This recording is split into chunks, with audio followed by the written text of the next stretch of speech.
Olá, sejam bem-vindos a mais um episódio do nosso projeto Matemática do Zero, onde o objetivo aqui é abordar os assuntos básicos da matemática de maneira que você consiga compreender totalmente a sua definição.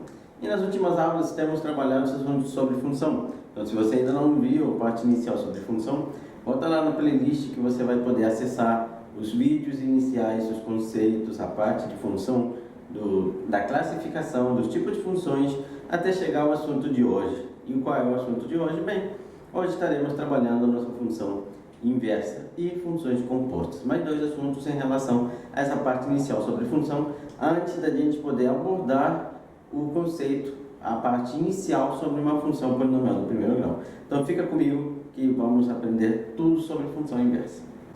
Ok, então vamos começar a trabalhar a parte de função inversa. E o que seria uma função inversa? Bem, vamos lembrar o conceito que eu dei para vocês nas últimas aulas sobre uma função. Para a gente trabalhar com uma função, eu preciso de dois conjuntos. Esses dois conjuntos não podem ser vazios. E esses dois conjuntos vão estar relacionados através de alguma fórmula, de maneira que eu pegue um elemento desse primeiro conjunto e eu transforme em algum elemento daquele segundo conjunto. Eu relaciono os dois elementos, basicamente uma relação mesmo, tá? Então, eu preciso de dois conjuntos e, além disso, eu vou precisar de alguma fórmula ou algo que relacione os elementos do conjunto A com os elementos do conjunto B. A ideia da função inversa é o caminho da volta.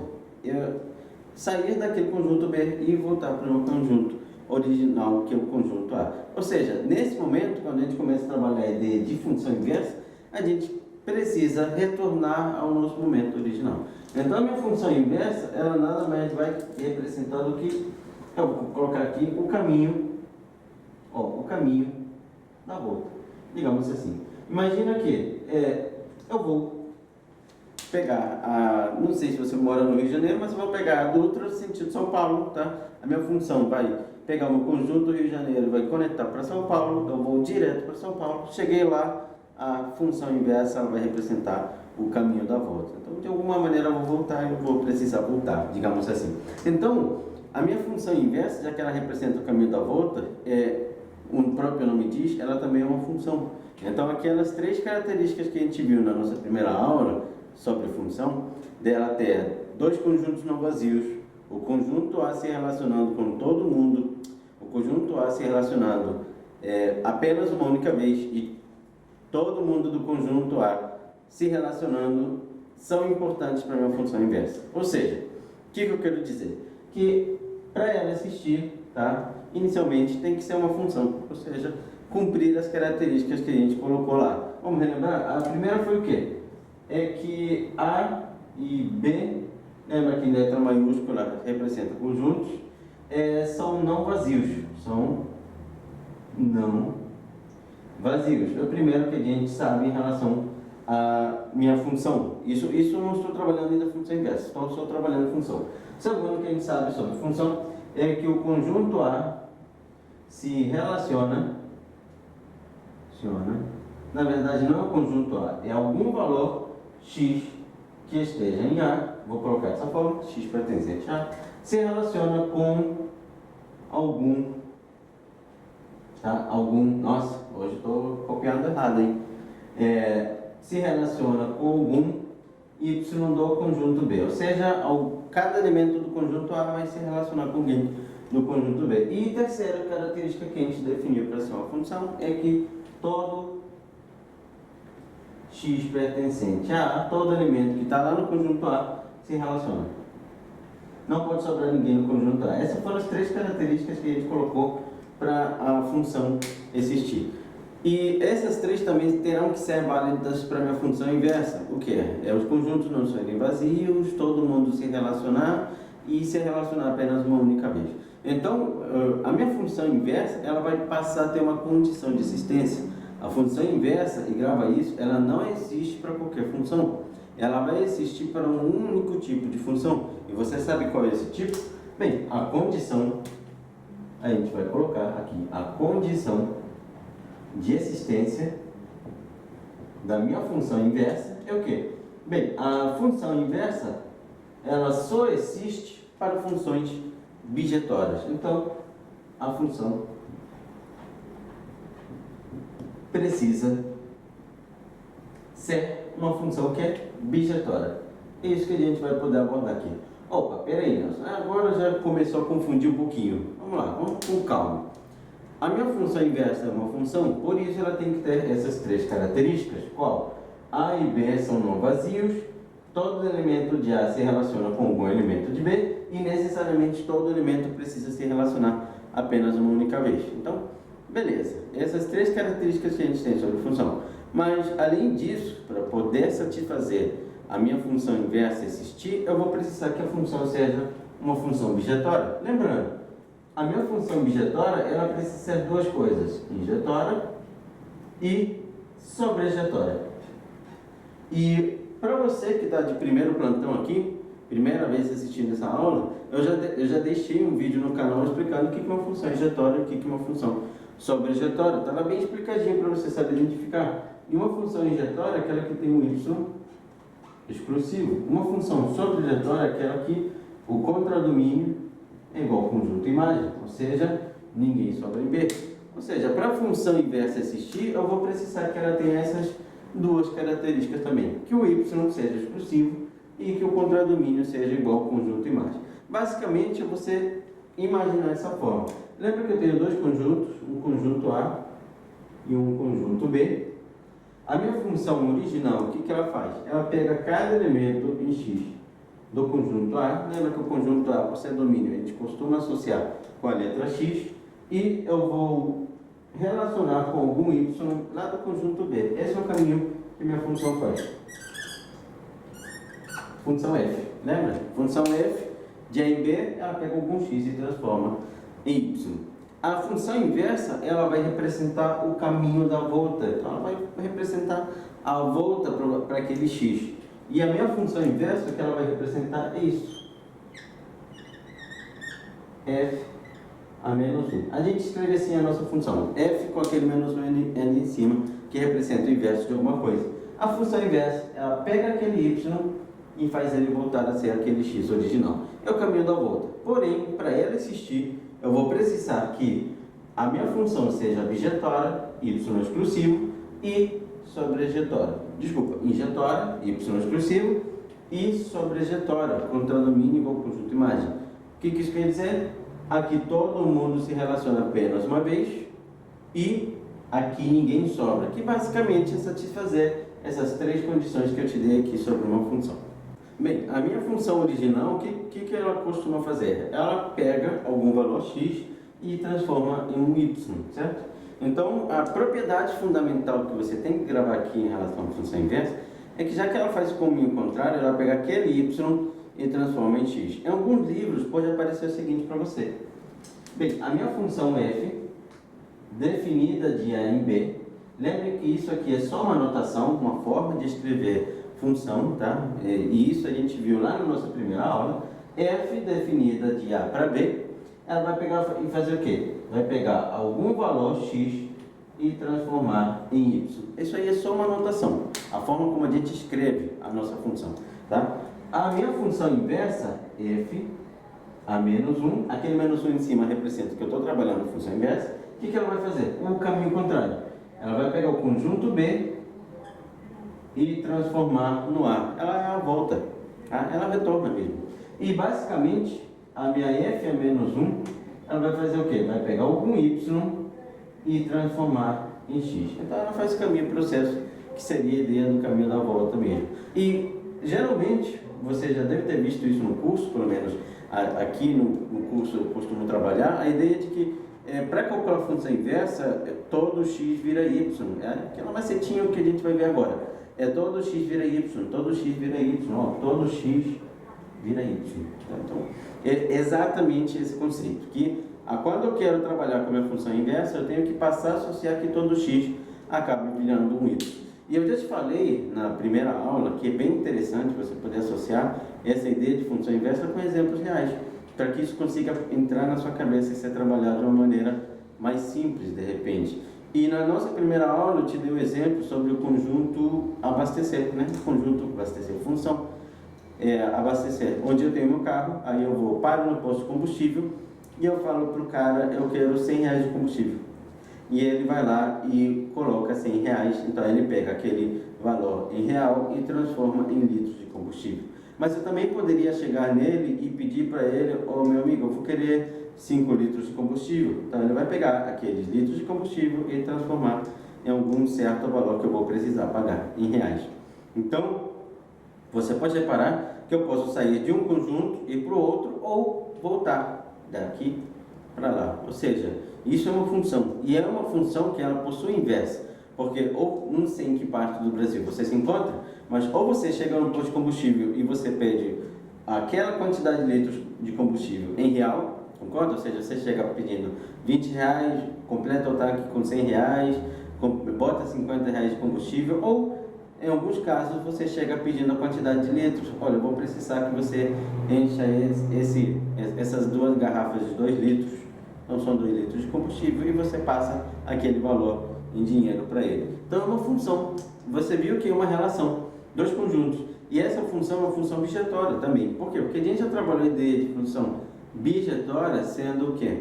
A função onde o y é exclusivo e ninguém sobra no contradomínio.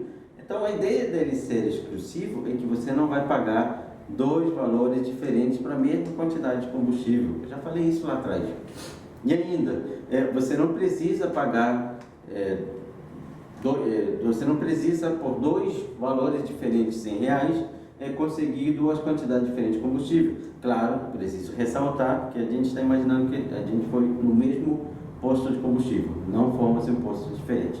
Postos diferentes varia, isso aí é outra história sobre o mercado, é um outro pensamento. Basicamente aqui a ideia é só saber que eu posso relacionar os litros de combustível com o valor em reais.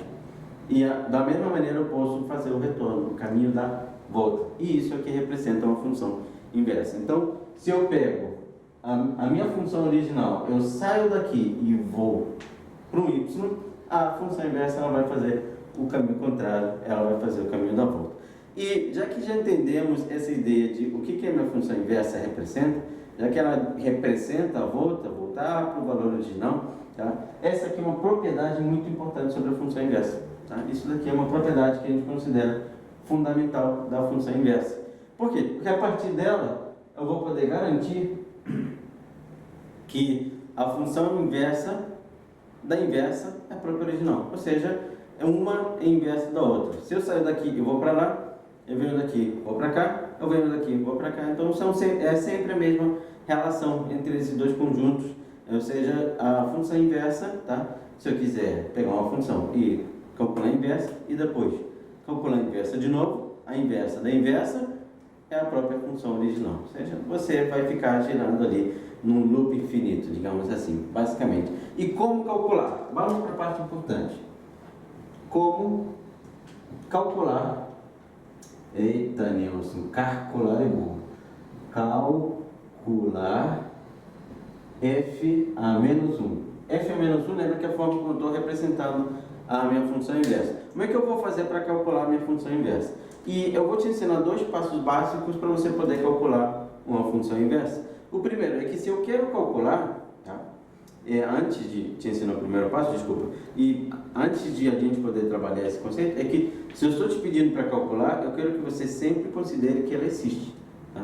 Ou seja, determine a função inversa. Ok, ela existe, vou só calcular. Tá? É como se eu já deixasse tudo mastigadinho para você somente calcular. Então, qual é o primeiro passo que eu vou precisar levar em consideração? Para calcular a função inversa, eu vou trocar x por y e y por x. Lembra que eu acabei de falar? Todo x vira y, todo x vira y. Então, eu vou trocar todo x por y e todo y por x. A gente faz uma troca mesmo. No lugar do x eu vou colocar um y, no lugar do y eu coloco um x. Esse é o nosso primeiro passo. E o segundo passo, para o nosso segundo passo, eu vou isolar, deixar sozinho o novo y. Esse será o nosso segundo passo. No primeiro passo, eu troco um x por um y por um x, eu faço essa troca mesmo de posição. No segundo passo, eu vou deixar o novo y que eu encontrei sozinho. Ou seja, vamos lá, vamos para um exemplo prático. Imagina que eu estou te dando uma função do tipo f de x igual a 3x menos 4. Uma função que a gente vai ver que é chamada polinomial do primeiro grau. Essa função aqui. eu vou querer a função inversa dela. E lembra que por notação de função, isso daqui, f de x, é a mesma coisa que y. Então, o que eu estou te dando aqui é que o y é igual a 3x menos 4. Quais são os dois passos que eu tenho que levar em consideração? O primeiro é que esse x vai passar a ser um y e esse y vai passar a ser um x. Ou seja, x é igual a 3y menos 4. Esse foi o nosso primeiro passo. Todo x vira y, todo y vira x. Troca x por y. Ok. E já feito isso, o segundo passo, ele me diz que eu preciso isolar, deixar sozinho um novo y. Ou seja, esse 4 está diminuindo, vem para cá somando. X mais 4 é igual a 3y, vem para cá somando. Esse 3, ele está multiplicando, ele vem para cá como dividindo. Então, vou ficar com x mais 4 dividido por 3 sendo igual a y. Essa função aqui, essa fórmula que eu acabei de encontrar, é o que vai representar a minha função inversa. Então, é a f a menos 1 de x é igual a x mais 4 dividido por 3. Nelson, você não falou que era f a menos 1 de y? Sim, só que lembre-se que quando a gente escreve função, geralmente a gente costuma associar que esse cara aqui é o x. Então a gente costuma escrever a função, inclusive deixar a inversa escrita em função do x. Só para deixar um padrão em relação a todo tipo de função. Eu sei que em alguns exemplos, inclusive no Enem, a gente costuma trocar a letra até para confundir o pensamento do aluno. Por exemplo, bactérias a gente trabalha como n de t, porque elas crescem em função do tempo. Então a gente manda o x pelo t. Isso aqui é só uma letra. Tá? Isso aqui só estou escrevendo essa fórmula da minha função inversa sendo x mais 4 dividido por 3. Qual é o básico que eu preciso saber? É o seguinte: imagina que eu quero substituir o x por 1. Não, por 2. Vamos melhor por 2. Imagina que eu quero substituir esse x aqui por 2. Vai ficar o quê? 3 vezes 2 vai me dar 6. Menos 4, que vai me dar 2. Imagina que eu quis substituir por 2, tá? Bem, foi coincidência terminado 2, tá? Não foi de proporcional. 3 vezes 2 vai me dar 6, menos 4 me deu 2. Qual é a ideia da função inversa? A função inversa vai pegar esse resultado e vai voltar para o valor original dele. Ou seja, quando eu substituir aqui por 2, eu tenho que voltar para aquele x original, que também é 2, por coincidência. Então, 2 mais 4 dá 6, dividido por 3, novamente me dá 2. Essa é a minha relação sobre função inversa, essa é a propriedade e esse é um exemplo que a gente vai trabalhar sobre a nossa função inversa. Bem, vamos ilustrar isso de uma maneira melhor, tá? Uma maneira um pouco mais direta, mais passo a passo, com mais um exemplo. Lembra que a inversa ela representa o caminho da volta, a volta para o valor original. Então imagina que eu vou pegar agora uma nova função, ela sendo f de x igual a 5x mais 1. Essa vai ser a minha função. Qual é o objetivo? É calcular a função inversa. E como eu acabei de te mostrar, vou fazer mais um exemplo para a gente calcular a função inversa. E lembra que f de x, por notação, por escrita, a forma como a gente escreveu uma função, isso aqui vira um y. Ou seja, y é igual a 5x mais 1. E o primeiro passo para calcular uma função inversa, já tem que estar nesse momento na sua mente, é saber que eu vou trocar o x por y. Ou seja, no lugar do x eu escrevo y, no lugar do y, eu escrevo x.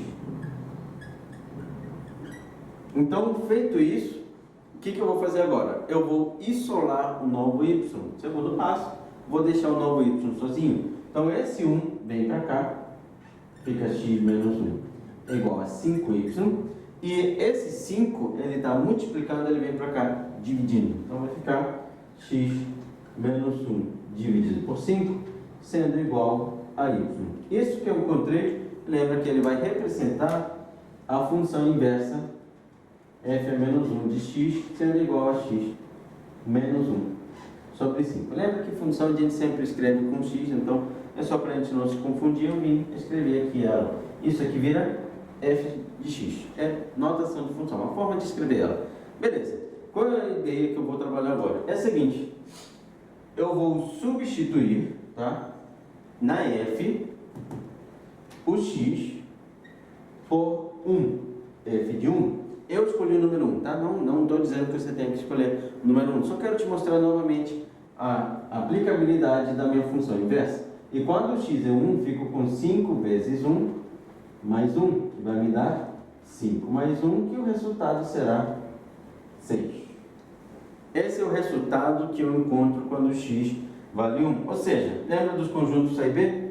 Conjunto A, conjunto B. Quando o x for 1, olha o número 1 aqui, o resultado que eu encontrei para ele é o 6. Do 1 eu vou para o 6. Esse é o caminho normal. A ideia é que o caminho da volta pegue aquele 6 e transforme no número 1. Ou seja, esse é o caminho que faz a minha função inversa. Ela vai pegar o 6 e vai transformar no número 1. Vamos ver se de fato ela faz isso? Essa é a fórmula da função inversa, onde eu vou garantir que f é menos 1 de 6 é igual a 6 menos 1 dividido por 5. E 6 menos 1 me dá 5, né? 5 dividido por 5, que vai me dar 1. Olha só, eu encontrei aquilo que eu estava te dizendo, que é o 6 virou 1, 1 vira 6, 6 vira 1. Então fica naquela ideia de que a inversa, ela é e representa o caminho da volta da minha função. Isso pode te trazer a seguinte dica em relação à função inversa.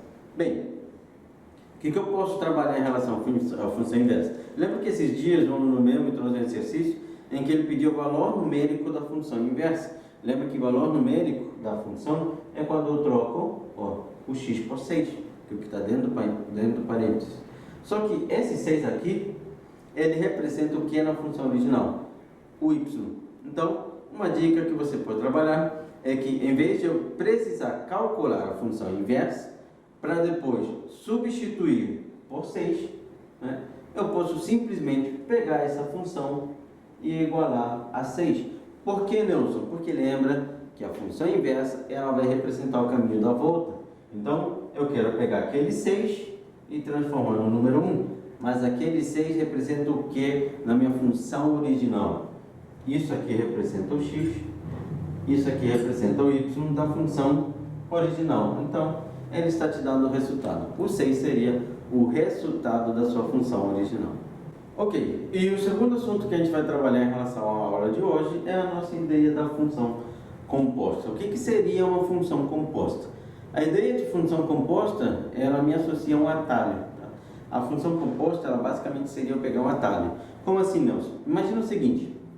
Imagina que você é dono de uma padaria, tá? E você calcula, através de uma fórmula lá, alguma equação, o custo que você tem para produzir uma certa quantidade de pão. Ou seja, digamos que você precisa produzir 5 quilos de pão. E aí, com aqueles 5 quilos, você sabe o custo que você teria se produzisse ele. Ou seja, você teria uma fórmula, vou chamar de F, e F calcula o custo, tá, que você tem por produzir pão. Agora, eu teria também uma outra fórmula, tá, para eu poder saber o lucro que eu tenho se eu vendesse tudo aquilo que eu produzi. Ou seja, eu teria uma fórmula, tá, através da qual eu teria o lucro, tá, que eu poderia calcular o lucro, mas esse lucro você calcula, tá, em relação ao custo que você teve. Então, o lucro por produzir pão. Porém, olha só, associa da seguinte forma, tá? Você tem um conjunto A que te diz a quantidade de pão. Vou escrever assim. Um conjunto A que te diz a quantidade de pão. Você vai ter um conjunto B que vai te dizer o custo em relação àquela quantidade de pão. E você vai ter um conjunto C que vai te dizer o lucro que você tem quando você produz aquela quantidade. O problema é que você tem uma fórmula que vai te dar o quê? Para uma certa quantidade de pão, vou chamar de X, tá? Eu vou encontrar um custo Y, lembra disso? Eu vou lá, utilizo a minha fórmula e eu calculo o custo. Só que para eu saber o lucro, eu vou precisar saber o custo, tá? Através do custo eu pego e calculo o meu lucro. X, Y, vou chamar de zero. Tá? Ou seja, basicamente você teria que fazer sempre isso. Eu quero algum valor, eu quero 5 kg de pão. Aí eu vou lá e calculo o custo por aqueles 5 kg de pão. Imagina que para produzir 5 kg de pão você gastasse 10 reais. Então, a partir daqueles 10 reais eu calculo o lucro. Então, aí, nossa, com aqueles 10 reais de custo eu consigo um lucro de 25 reais. É só um exemplo. Então, basicamente, para calcular o lucro, você teria sempre que calcular o custo. O que a minha função composta faz? Ela vai te dar um atalho. Qual atalho? Ela vai pegar e através da quantidade de pão, você será capaz de calcular o lucro que você vai ter. Então, se eu produzir 5 kg de pão, eu vou ter 25 reais de lucro. Basicamente, esse é o procedimento. Você vai pensar somente em relação à quantidade de pão, pulando o conjunto custo para chegar ao lucro. Isso é o que eu trabalho com uma função composta. Um atalho. Em vez de eu precisar sair de um conjunto A, ir para um conjunto B e depois ir para um conjunto C, eu pego e tomo um atalho. Então a minha função composta, ela representa um atalho e a gente define ela como função dentro de função. No lugar do x, você vai escrever uma equação. Basicamente, para você encontrar uma nova fórmula que relacione a quantidade de pão com o lucro que você vai ter se produzir aquela quantidade. Essa é a ideia inicial que a gente precisa saber sobre uma função composta. Então, ok, a minha função, ela faz o seguinte, ela vai te dar um atalho, tá? Basicamente, você vai sair de um conjunto A, tá? Isso aqui já é a anotação que você vai encontrar nos livros, onde ele vai te dar algum valor X, tá? Você está no conjunto A e ele te dá um valor X. Daí você vai para um conjunto B, onde você vai encontrar f de x, porque lembra que é assim que a gente escreve o resultado, né, o y. E daí você iria para um conjunto C, onde você iria encontrar a g composta com a f daquele x que você encontrou. Então aqui o caminho é calcular a f, aqui é a g, e o atalho basicamente que você vai ver, essa definição nos livros, é a g composta com a f. G ou f. Não é um O, mas é a ideia da notação de G composta com f. Isso para você se acostumar em relação à função composta. Você pode encontrar isso ou isso. E como é que eu vou fazer para calcular? Bem, a função composta ela, causa um pouco de confusão, porque em vez de eu colocar algum número no lugar do x, que é o que a gente já está acostumado, e a gente veio trabalhando nas últimas aulas, a gente costumava colocar algum x, algum valor no lugar do x, aqui eu vou precisar colocar uma equação. E vou trabalhar com equações algébricas, ou seja, eu vou encontrar como resultado uma nova equação. Parece confuso, mas não é tanto assim não. Olha só, exemplo, só para a gente poder entender. Imagina que eu te dou f de x sendo igual a 5x mais 1, que foi um dos exemplos que a gente trabalhou agora há pouco. E ainda eu te dou uma função g, e g de x sendo igual a 3x menos 4. Duas funções diferentes, tá? Eu vou querer calcular a g composta com a f. Tá?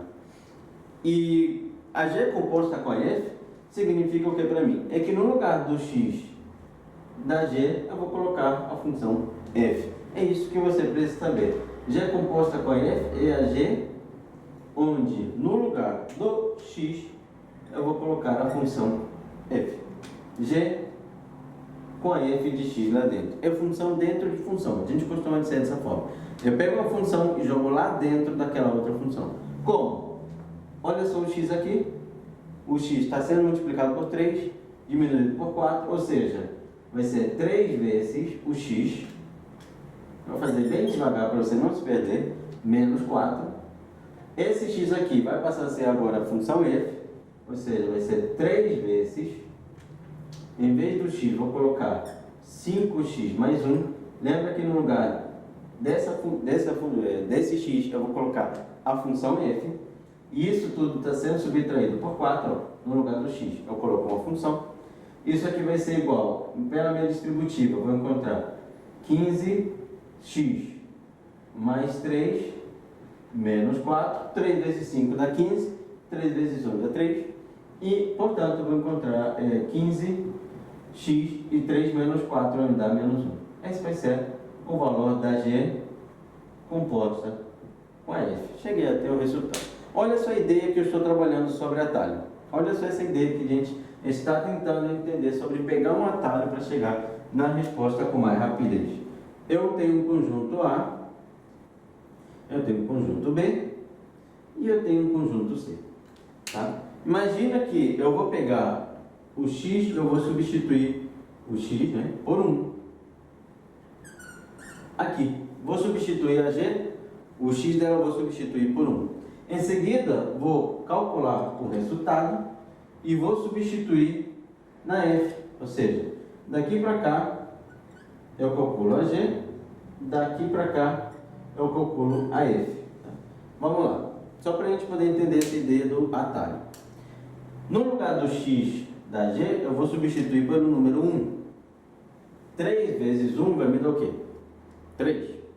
3 menos 4 me dá menos 1. Então, quando você substituir por 1, o resultado que você vai encontrar será menos 1. Perfeito. Agora, aqui eu tenho o quê?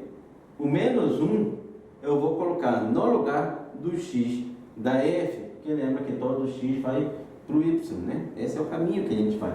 Então, no lugar desse x aqui, tá? Eu vou substituir por quanto? Por menos 1. Esse vai ser o nosso procedimento. Esse vai ser o nosso objetivo. Ou seja, aqui eu vou substituir o x por menos 1. Esse é o nosso procedimento. Tá, vamos lá. Substituindo aqui por menos 1, eu vou encontrar o quê? 5 vezes menos 1. 5 vezes menos 1 vai me dar menos 5. Mais 1 vai me dar menos 4. O resultado que eu encontraria lá seria menos 4. A minha função composta, ela faz esse caminho aqui. A f composta com a g, ela me dá esse atalho. Quando você substituir por 1, o resultado que você precisará encontrar será o número 4. Você não precisa vir daqui para cá, daqui para cá. Você pega, substitui por 1, pula lá para o resultado valendo menos 4. Isso aqui é a f composta com a g. F com a g lá dentro. F composta com a g. Tá? Detalhe fundamental. Por que eu estou fazendo isso? Porque f composta com a g, tá, é diferente do que g composta com a f. Olha só, aqui nesse exemplo, primeiro, eu calculei a g composta com a f. E aqui, nesse segundo exemplo, eu estou te dando em relação a f composta com a g. São duas coisas diferentes. Elas só serão iguais, tá, em um único caso. Quando é que a f composta com a g é igual a g composta com a f?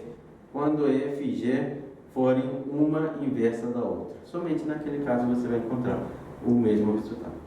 Então, esses dois conceitos que a gente trabalhou na aula de hoje, função inversa e função composta, tá, só para a gente poder resumir, a minha função inversa, ela representa o caminho da volta. Eu estou aqui, eu vou andar naquela direção, a função inversa o que vai fazer é me trazer para a posição original. Mais ou menos você pode associar dessa forma. Já a função composta, ela vai fazer o seguinte procedimento, tá? Em vez de eu ir daqui para aquela posição e daquela posição subir lá para o quinto andar, eu vou, pela composta, pegar daqui e já dar um pulo lá para o quinto andar. Eu já vou subir. Então, basicamente, eu pego um atalho. Essas são as duas dicas que eu te dou em relação à função inversa e função composta. Associa a função inversa sendo o caminho da volta, tá? O retorno, a volta. E para calcular, eu mostrei ali que você precisa trocar o x pelo y, tá? E depois isolar o novo y. Isso é importante para você que vai trabalhar qualquer tipo de concurso que a função inversa faça parte do seu edital. E ainda, a função composta, no lugar do x, eu vou colocar uma equação. E você viu pelo exemplo que a gente trabalhou que o resultado vai te dar uma equação. Então, inclusive isso, para você que vai fazer, por exemplo, concurso da ESA, já caiu. É importante. Então, é legal você saber substituir e ainda que a G composta com a F é diferente do que a EF composta com a G. Então, são as dicas finais que eu trabalho em relação a esses assuntos que a gente está vendo e vai trabalhar na aula de hoje. Ok, e com isso, em relação à função inversa e função composta, chegamos ao final de mais um episódio do nosso projeto Matemática do Zero, onde você sabe que aqui o objetivo é tentar trabalhar os assuntos da matemática de maneira um pouco mais didática, um pouco mais dinâmica, para que seja fácil de você compreender no seu curso, na sua escola e facilite todo o processo de aprendizado. Então, espero que você tenha gostado. Nos vemos nos próximos episódios e até breve.